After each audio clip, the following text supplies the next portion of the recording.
It's just religion.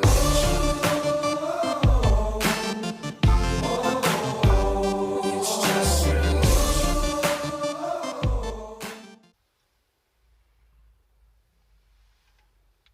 Do you ever think about the big questions in life, like, when did I become a person? Of course I do.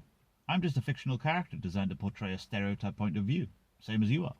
That doesn't mean I don't think about the big questions, and I think it's pretty clear when somebody becomes a person. Yeah, you're right. I became a person when I was born. That's when I received my birth certificate, so I was a person from then. Wait, what? Birth? You're alive a long time before you're born. Surely you're alive from the moment of conception? Conception? It's rather early to be awarding people rights, isn't it?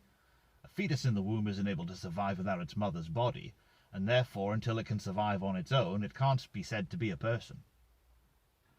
Since when did we start deciding that somebody was a person when they can survive without any other help from other people?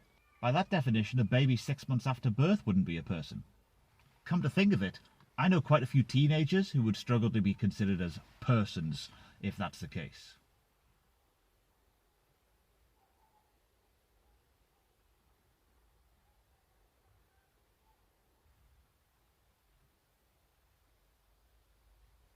Yeah, sure. Anyway, can I not do what I want with my own body? Like, if I want to get a tattoo, that's my choice. It's not your choice. If I wanted to give one of my kidneys to somebody else, that's my choice too. No one else can tell me what to do or not do with my own body, and being pregnant is no different. If a woman wanted to choose not to be pregnant anymore, it's not up to anybody else but her. What you're saying sounds about right, but we have to consider that there are actually two bodies in question here. The baby has a body, and the woman has a body, and presumably both have the desire to stay alive. Surely we should consult everybody in the situation about whether or not they want to end the pregnancy, and since we can't ask the fetus, we need to assume that they both want to live. So you're saying there should never be any abortions ever? What if a woman was raped? Should she be forced to be pregnant against her wishes and give birth to a child who's going to remind her every day of her attacker? That doesn't sound very loving. In fact, it seems to make an awful situation worse. I mean, of course, that's a terrible situation, and it should never have happened. The attacker should be brought to justice and punished, certainly. But the baby shouldn't be punished.